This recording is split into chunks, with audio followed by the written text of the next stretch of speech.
Okay, I've had some questions about number 4 here from lesson 1. So I'll run through it quickly here. So the first part, you're driving down the road. So what I'm going to do is I'm going to list my information.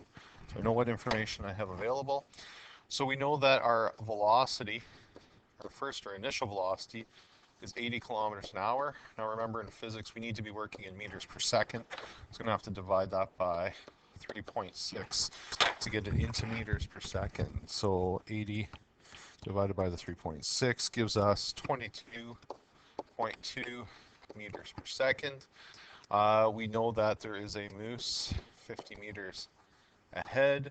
My reaction time or delay time is 0.4 seconds. So that's my delay. And when you finally hit the brakes, you decelerate. So my acceleration is going to be negative 6.4 meters per second square. That's forward. That velocity is also forward. So that gives me some information to work with to solve this question. So A, will our car stop in time to avoid the moose? Well, the first thing we need to do is deal with reaction time. All right, so there's going to be a moment where you continue going without slowing down. So that means it's just a constant velocity, or d equals vt. So we will continue traveling at 22.2 meters per second for a time of 0.4 seconds. So we multiply the 22.2 times 0.4. We get 8.88 meters forward. Then we start to slow down. So let's see how long it takes us to come to a full and complete stop. So we know V1, D, T, and A. Well, we don't really know D. This is not really information we can use in solving the question. It's more when we get to the end, reflecting on our answer. So I'm going to use delta D equals V1T plus 1/2 AT squared, because the information provided will allow me to use this formula.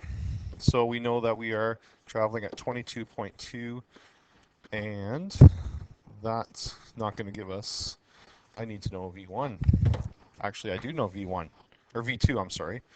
V2, our final velocity, I'm going to assume we're coming to a full stop, so actually V2 is going to be 0, which means we can use this formula, V2 squared equals V1 squared plus 2AD.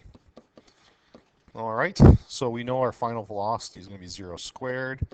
We know our initial velocity is 22.2 meters per second squared plus 2 negative, I always want to write 9.81, but in this case it's negative 6.4. And we can solve for delta D. So just using our algebra skills, I'm going to move this to the other side.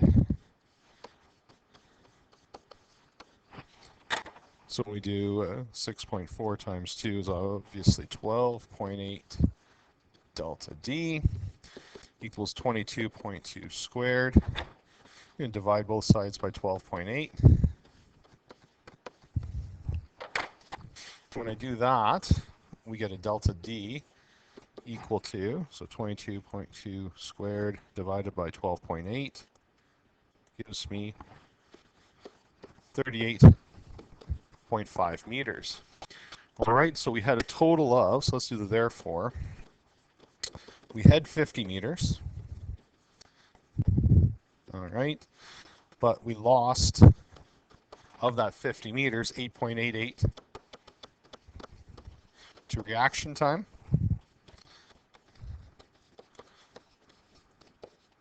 Which means that we only had, so we do 50 minus the 8.88, 50 minus the 8.88, means we only had 41.12 meters to work with. So therefore, we stopped in time. All right. So there's our answer for A part. So we were able to stop in 38.5 meters. We had a total of 41 meters in order to safely stop. All right, so that's A. B part. If the road is wet and the acceleration is now deceleration is 4.8, what will happen? So really we just got to start from that point right there, and we can still use the rest of our information. So I'm going to do B part right here. So back to V2 squared equals V1 squared plus 2AD. Again, we're assuming we're coming to a full stop from 22.2 meters per second squared to, and now it's switching to 4.8 instead of the original 6.4. So I'm going to, using algebra, move this to the other side of our equation.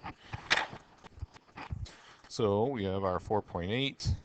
Moving it over, we have 9.6 delta D equals 22.2 squared, which means when we solve that, divide both sides by the 9.6, we end up with 51 meters, 51.3 meters. So we are more than, therefore, more than the allowable 41. All right, so we said originally in the A part, we had 41.12 meters to work with. So that means that we are going to, unfortunately, strike the moose in this case. All right, so hopefully that helps you out with that particular question.